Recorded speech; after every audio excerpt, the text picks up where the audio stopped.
شروع اللہ کے نام سے جو بڑا مہربان اور نہایت رحم کرنے والا ہے۔ زوال کے وقت سے کیا مراد ہے؟ کیا آپ جانتے ہیں اس وقت عبادت کیوں نہیں کرنی چاہیے؟ دوستو، اس ویڈیو میں آگے بڑھنے سے پہلے اگر آپ لوگوں نے ابھی تک ہمارے یوٹیوب چینل عورت ہب کو سبسکرائب نہیں کیا تو اس چینل کو سبسکرائب کر لیں اور ساتھ ہی لگے بیل آئیکن کو بھی پریس کر دیں تاکہ تواتر کے ساتھ ہماری ویڈیوز آپ تک پہنچتی رہیں۔ دوستو، نماز اسلام کا ایک اہم ترین رکن ہے۔ اس کی اہمیت کا اندازہ اس بات سے لگایا جا سکتا ہے کہ قرآن پاک اور احادیث مبارکہ میں بار بار نماز قائم کرنے کی تائید کی گئی۔ احادیث میں ہے کہ ایک شخص نبی کریم صلی اللہ علیہ وآلہ وسلم کی خدمت میں حاضر ہوا اور کہا کہ فلاں شخص راتوں کو نماز پڑھتا ہے مگر دن میں چوری کرتا ہے، تو نبی اکرم صلی اللہ علیہ وآلہ وسلم نے فرمایا اس کی نماز عنقریب اسے برے کاموں سے روک دے گی۔ سورہ عنکبوت کی آیت نمبر 45 میں ارشاد ہے، بے شک نماز بے حیائی اور برے کاموں سے روکتی ہے۔ اس کے علاوہ سورہ مدثر میں ارشاد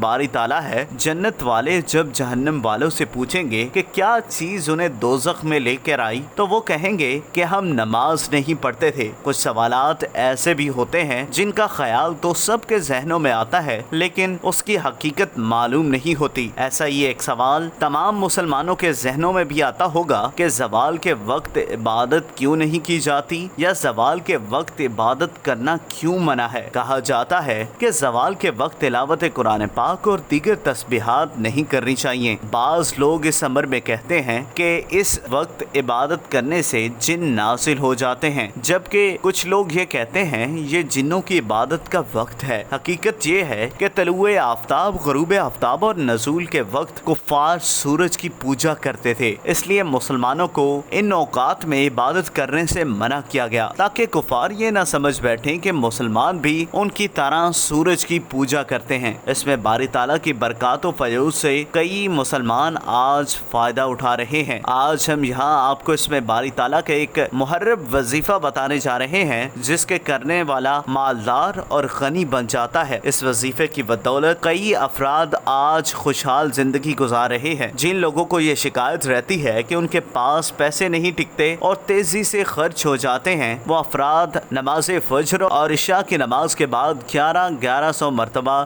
یا غنی کا ورد کریں اور وظیفے کے اول و آخر درود ابراہیمی ضرور پڑھیں۔ اللہ تعالیٰ کے فضل و کرم سے ان کے رزق میں بے پناہ اضافہ اور برکت ہو جائے گی۔ یہ محرب وظیفہ رزق اور بندش کے خاتمے کے لیے نہایت بہترین ہے۔ کوئی بھی دکاندار اور تاجر دفتر کھولنے سے پہلے 70 مرتبہ یا غنی پڑھے گا تو انشاءاللہ اللہ پاک کاروبار میں برکت اور رزق میں اضافہ فرمائے گا اور کبھی بھی نقصان کا خوف نہیں رہے گا۔ جمعرات اور جمعے کے شب یا غنی کو 19,000 مرتبہ پڑھنے اور عمل کرنے سے انسان کو غیب سے دولت ملتی ہے اور بہت جلد کاروبار میں ترقی ہوتی ہے اور رزق حلال کہاں سے آئے گا عقل دنگ رہ جائے گی۔ اکثر اوقات لوگ دعائیں پوری نہ ہونے کا شکوہ کرتے نظر آتے ہیں، اس کی وجہ دراصل دعا اور عبادت میں خشوع خضوع کا نہ ہونا ہوتا ہے۔ دعا کو عبادت کا زیور قرار دیا گیا ہے۔ مسلمان اپنی دعاؤں کے ذریعے اپنی مرادیں رب التعالیٰ سے مانگتے ہیں۔ دوستو، اگر آپ کو یہ ویڈیو پسند آئی ہو تو اس ویڈیو کو لائک کریں، کمنٹ کریں اور ہاں، جاتے جاتے ہمارے یوٹیوب چینل عورت ہب کو سبسکرائب کرنا مت بھولیے گا۔